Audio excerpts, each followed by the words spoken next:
Hey Sainers, welcome back to the Saints TV YouTube channel. It's round 7, Saturday night, 7:25 p.m. against Port Adelaide in Cairns, Adelaide Stadium to be exact. And because of such a big occasion, a chance to go 6-1, believe it or not, to win our 6th in a row and to put Port Adelaide to the sword and bring them to 1-6. We've got a special guest today. We've got Anthony. He runs The Pair, which is a fantastic Port Adelaide YouTube channel. He's been doing that for about 5 or 6 years, maybe longer, and doing a very, very good job of that. So we're going to get him on the show today, and we're going to have a chat to him about the big game on Saturday night against Port Adelaide. Enjoy. Welcome, mate. Welcome, Anthony, to the Saints TV channel, mate. Talking Saturday night footy, 7:25 p.m. Adelaide Stadium in Cairns. Big game for different reasons, really, isn't it, for our sides? Yeah, well, first of all, thanks for having me on. It's an honour to be on Saints TV, and it's a big game. I think Cairns is obviously something a bit different for Port Adelaide. We haven't been there before for premiership points, and I think obviously this is a replacement for what would have been the China game over the years. So it's a little bit different. It is a big game for Port Adelaide, I think, more so than St Kilda. St Kilda obviously had a great start, 5-1, which I'm a bit jealous of because we're 1-5. So, yeah, I think conditions will play a part as well. And it's Cairns, a neutral ground, anything can happen. Yeah, it looks like it's going to be around 28, 30 degrees on Saturday night. Humidity is going to be very high as always, and maybe a bit of rain as well. So pretty much every type of element we're going to cop. I feel like for Port Adelaide, that should suit you okay with your midfield at least. You're a very good contested team, aren't you? I think you're ranked number 1 for tackles per game, and you're ranked number 1 for clearances. So that's one part of your game that you're getting right at the moment. Do you reckon you're better than 1-5?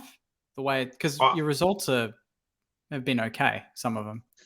I think we've had the wrong end of the stick a couple of times. The showdown was very unfortunate. I think Brisbane game, we were right in it until all our injuries happened. And the Hawthorn game looks worse than what it was, considering we missed a lot of set shots. And, well, the Ds, we didn't rock up until three-quarter time to actually kick a goal. And same with Carlton, half-time we finally arrived. So we've played well in patches. I don't think we've played to our potential that we have in the last couple of years. And we're, as you said, ranked number 1 in tackles, pretty high on the leaderboard for contested possessions, but that's because we're not getting the footy enough. So plenty of the ball, but we're just not using it directly or,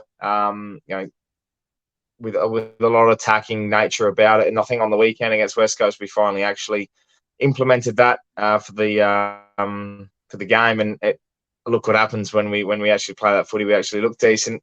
We play with intent, and I think these conditions will suit us in that scrappy chaos type footy that I think we can pull off better than that chip around slow play that has lost us games this year. So if we're playing that attacking brand of footy, chaos balls, the likes of Rosie, Butters, Robbie Gray, Sam Powell-Pepper, they're going to get their hands on the footy. They're going to be kicking goals inside the inside 50, which is something we've failed to do quite a lot this year. Yeah, well, those are a few positives, but your low rank is 15th for points per game, and I think we are 4th. So I've got them right here, mate. I'm prepared. I've got the stats here. You've actually got a lot more high ranks than low ranks, believe it or not, on FootyWire. I thought it was going to be skewed the other way around, which proves that you probably could have had a couple more wins if things had gone your way.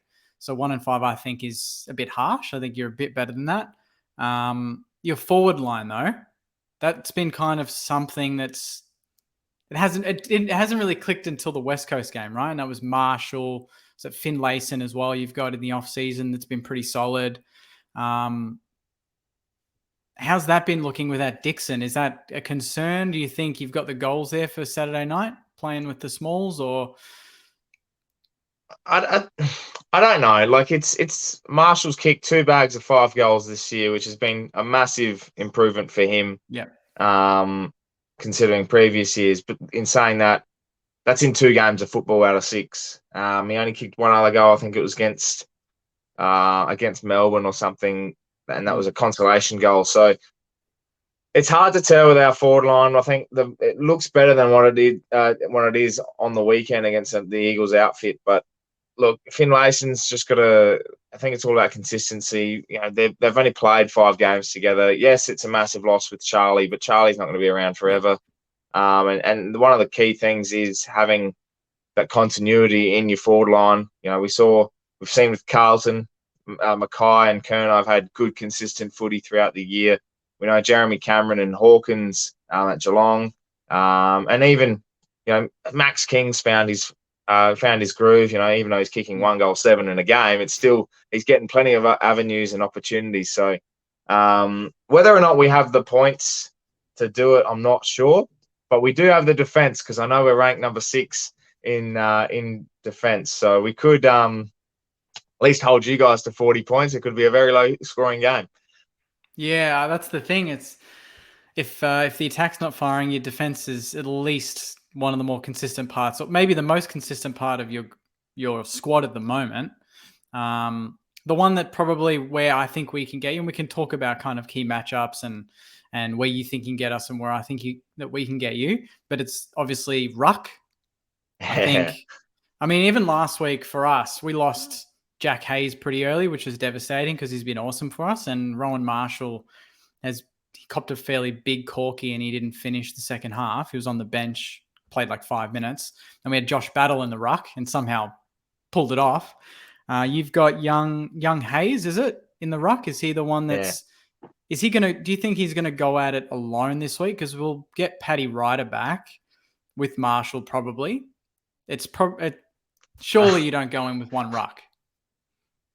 No, I think we'll go in with the main ruck and have Finlayson chop out. We've had Finlayson and Marshall rotate that. And the thing is, like, Lysette's out injured for an extended period of time.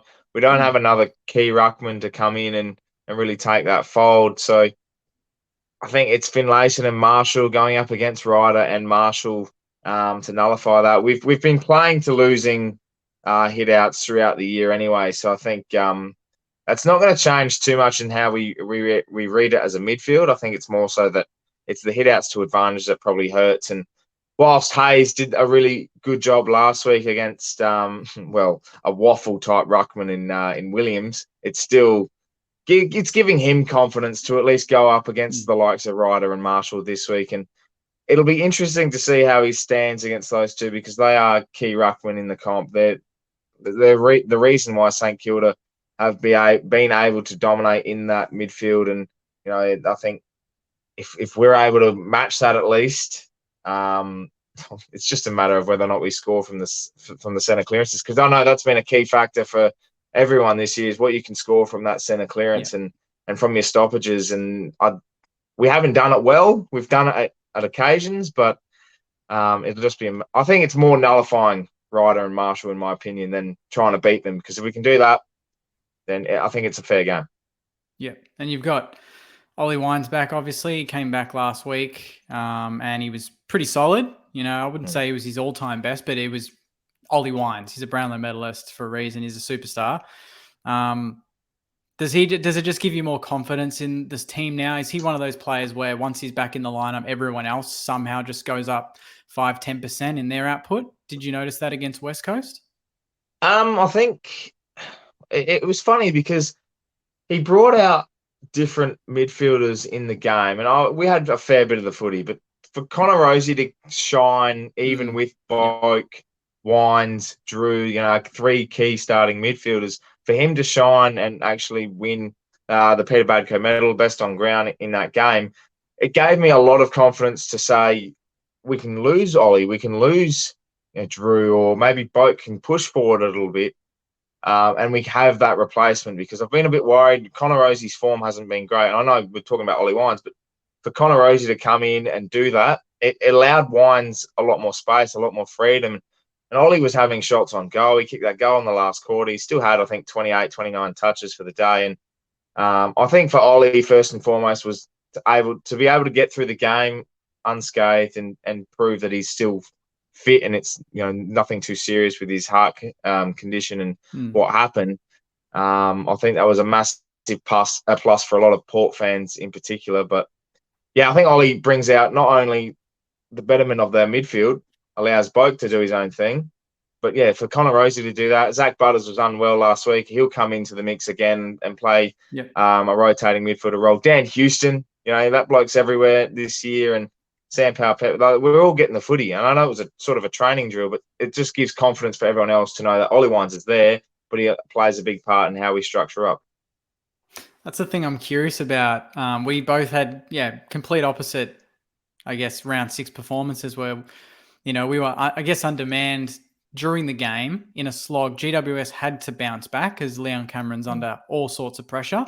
They had Toby Green coming back in, their superstar captain forward, and Channel 7 didn't, let any Saints fan forget that he was playing because the coverage was on him all night. And then you had a training drill. So some people might say, is that the perfect preparation for playing a team like us where we're going to be hard contested, literally the opposite of West Coast, whereas we had a hard contested slog game that this game could well be like, could end up being like that again in those conditions. So I'm sure you're not going to come in and play as if it's an easy game like the West Coast one. But sometimes playing the easy games may not be the greatest benefit, but you'll get confidence from it. I think that the first and foremost, I think we just needed a win. Well, that was the main thing. Just get the win on the board. I didn't care who we were playing. Just get that it's the green tick. Win. And for us to go and say, all right, we've beaten West Coast by 84 points. It proved to me, I was like, beautiful. We've got that win on the board. I don't care what else happens for the rest of the year now. I'm not going winless throughout the year. So then to come in and play St Kilda in Cairns, which neutral ground, I think it's going to be a lot different to what we're expecting. Say if we played at Marvel or at the Adelaide Oval.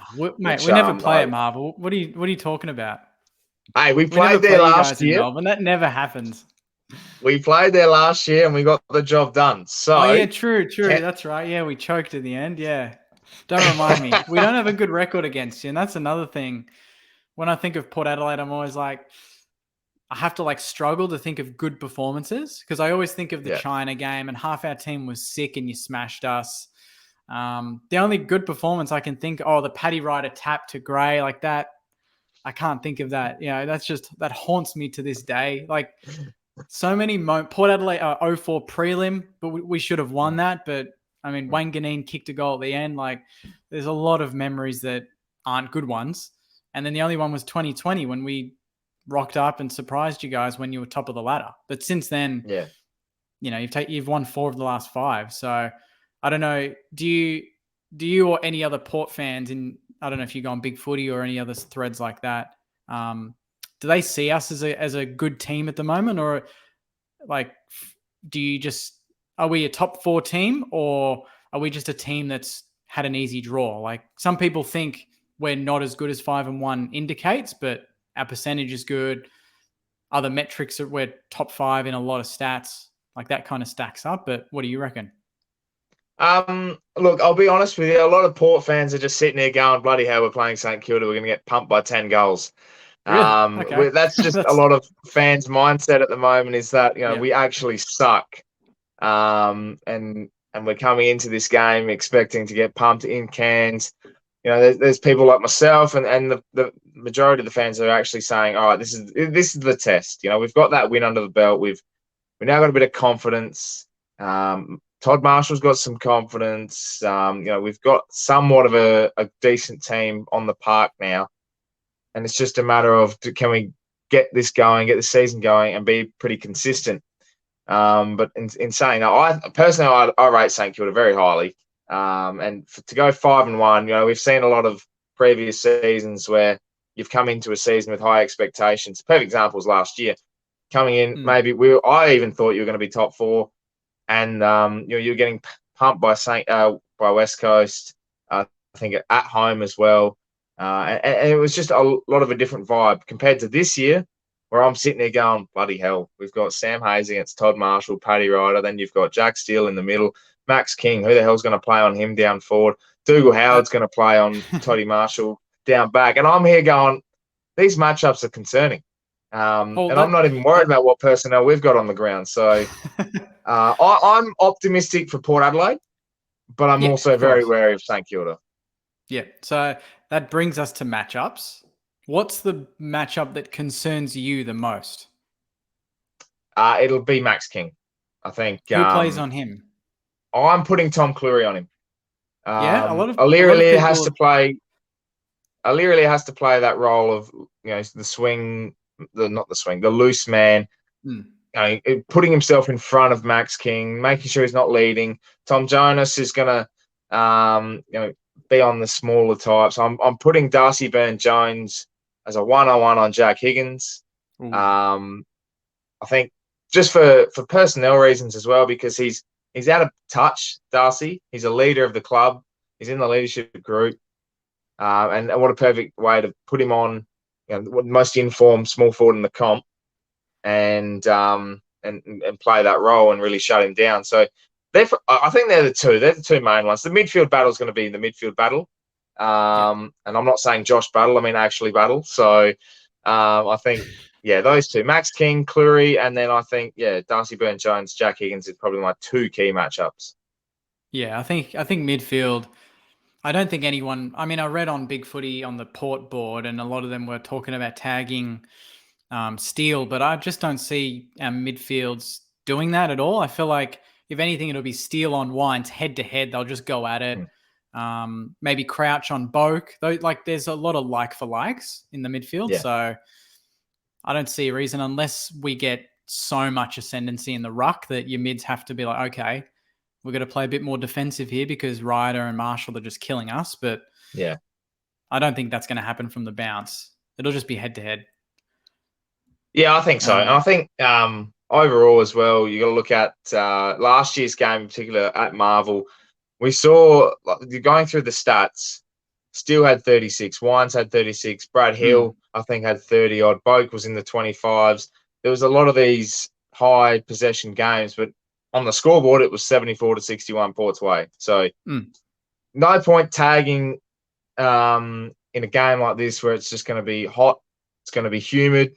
There's no point putting yourself in that type of scenario where you're just on the back foot straight away. We've done that once before against Lockie Neal against Brisbane at the Adelaide Oval, and they kicked 10 goals to nothing in the first quarter. So it's not good for Port.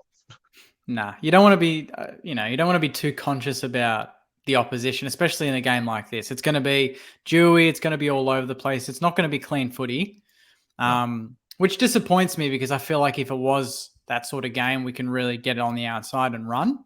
Carl Amon's one. Speaking of outside, Carl Amon and the news that they're kind of been filtering through the channels, mainly my channel, the last week or two.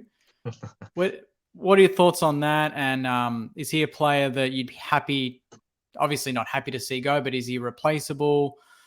What do you make of all the trade news? Because that's kind of been happening the last couple of years. His name's kind of just popped up every now and then. Yeah, he's been one that I've always been a big supporter of Carl. Even when he started out at Port Adelaide, there was a lot of haters on him. There was a lot of people saying drop him, and this was when he was debuting and in the late 2010s. He was starting to find his feet, but people were just hating on him. And then he had his breakout year, and it was great to see because he deserved that recognition, deserved that reward, and I think was a little bit unjustly undeserving of not getting the best 22 in the All Australian side. So for him to be on the trade table, I'd probably be a little bit more annoyed than some, simply because I've been a big supporter of his, and I really rate Carl. I know he's in a patch where you're playing good footy, but it's not coming off the way you'd like. But I think that's a representation of our whole bloody team. So if he goes to St Kilda, it's a fairy tale for him because I think his mum works there, and he was a St Kilda supporter growing up, and you always want to play for the team you love. So look, if you want to send over a couple of big names, I'm more than happy to talk trades. But mate, I think you got it the wrong way around. You're the team that sends us all your good players. Yeah. Jared Lynett, by the way, another one. What are your thoughts on him being delisted? I think he was delisted, wasn't he? Yes, yeah, he was Yeah, delisted, and it would have come in handy when we're having all our injuries and down back earlier in the season. That's for sure. yeah. I really rate Jared. I think you can chuck him up forward. You can chuck him on the wing. He's got run. He's got a great kick. We just had at the time he was at Port Adelaide a really good defence. Cleary, Jonas, Mm. Mackenzie, and Aaliyah. He's behind all of those when they're playing their best footy. So to unfortunately lose him and then see what he's doing at St Kilda, it did hurt a little bit because we haven't made too many list management bad choices. But for him to go and then the news about Carl Amon and I can't. It's just been a shit start to the year, mate. Well, the good thing is it's only, what is it, round 7 now. There's plenty of time. That's the best part about footy. And the Yeah. worst part for me, it's like I'm so used to this time of year being 1-5 or on the back foot, and you're hoping that, yeah, great, it's a long year, we can turn it around. But at this point, I want the year to be short because we're near the top 4. I want to get a few more wins and then be finals, But there's too much time for injuries, for COVID, this sort of stuff. So I'm probably more nervous going into this game than probably most games this year, I'd say, just because the expectations built up and we're expected to deliver. We're favourites for a reason. But Port Adelaide, I mean, how many prelims have you made in a row? You made the last 2 prelims. Yeah, last 2 Yeah. prelims, and then missed 2019. I think I think we finished top in 2020. So we've been thereabouts, but haven't done anything with it. Yeah. Well, hopefully that continues for my sake, at least, not for your sake. You're just like, get stuffed. Partly I'm like, I want to be in your position, but also I have a couple of St Kilda supporting friends, and they've been through a bit, so I wouldn't mind seeing, jumping on the St Kilda bandwagon if Port Adelaide were not to make the finals and St Kilda finished top 4. But I'll ask you, Yep. how with this team, with this current team, is the confidence up in the ability to take it to, you're going to play Port Adelaide this week, but the Melbourne, the Brisbane, the Fremantle, I think you bet earlier in the year, We but beat them in Perth, yeah. Yeah, so it's these types of teams that are thereabouts. I think you've shown enough to say you're right there, but is it capable to go that one step further? Good question. Yeah. I mean, the best part about the next couple of weeks is we've got Port. It's going to be a challenge. You're a prelim finalist. We've talked about that. And your list is very good. Like, your 22 is strong. But then we've got Melbourne. Then we've got Geelong. So 2 huge games after that. So this is a perfect warm-up. And yeah, I think we can stack it up against them. It's probably going to bite me in the ass in a couple of weeks and when we lose to Melbourne. But everything, the way we go about it, I feel like everyone talks about Melbourne, how fit they are. They run the games. If they start slow, they'll get you eventually 3rd quarter or 4th. And that's their strength, is their aerobic capacity. And I think we've got that too. We run as hard as them. We've got, unheralded wingers that just do the job every week. Brad Hill's getting back to good form, playing at half forward now instead of half back. He's more damaging there. Dan McKenzie as well has been unbelievable. Seb Ross has somehow pulled out career best form. Brad Crouch, Gresham coming back. And we've won every 3rd quarter by a mile this year. So after halftime, we hit the ground. Like, our percentage, I think, in second halves is 190. Melbourne's is 170. So we finish, our second halves are statistically better than Melbourne's. So that's only a good thing, right? Because you don't want to have terrible second halves and then go play Melbourne when they hit the ground running then and you just concede 20 goals. So I think we've got the rucks too. Not many teams have that dual ruck. And I know I've spoken to a few Melbourne fans and, they kind of tell me the main reason why we think St Kilda could really get us is you've got Ryder and Marshall and we've got Gawn and Jackson. Yeah. And you're we're probably the second best in terms of dual rucks in the comp behind them. Yeah. So we've got the tools and we've got Max King if he kicks straight. He's getting 9 shots a week, man. Like, he's going to kick 10 one week. He's going to kick more than 10. So we've got the tools. It's just on the day, I suppose. And we could get Melbourne on a bad day. You know, they're not perfect. They kicked 22 points against Richmond on the weekend, and they could have lost that. Yeah. So I don't know if that answers the question, but yeah, I reckon we can do it. I'm pretty confident. I think Tards, yeah, I think you're on. I think a lot of people are a little bit underrating St Kilda at the moment. 5-1 is very hard to do. And I think that only sets you up for the back end of the year, because you could have every team's going to have that patch where you go, oh, 4 out of the next 5 you might lose, but it sets you up for that back end. We had that. I think even the D's had a little period last year where they were just not playing. I mean, they were winning games, but they weren't playing well. 2020, Richmond and Geelong, you know, all these teams that have become premiers have that patch. So, look, I'm very much happy to take the win this week for Port Adelaide, and then you can have your good run again.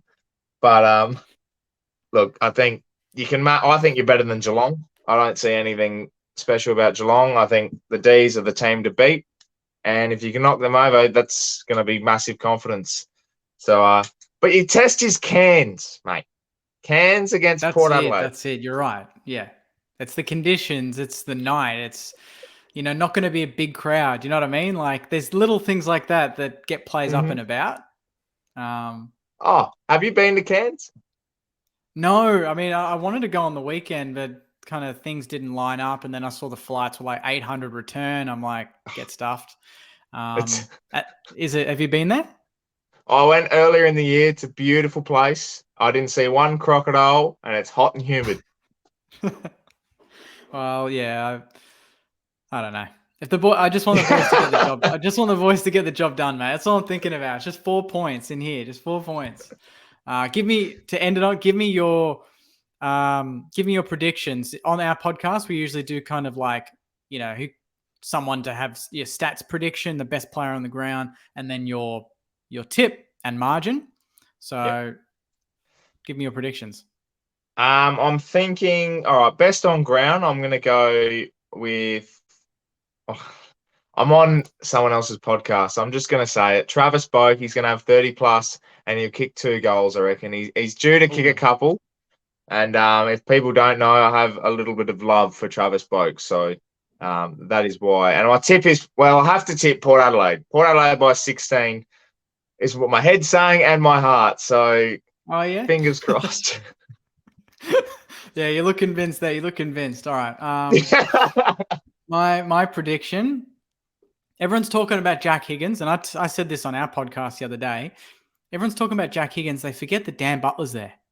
And he can, you know, he hasn't kicked many goals this year, but his pressure's high.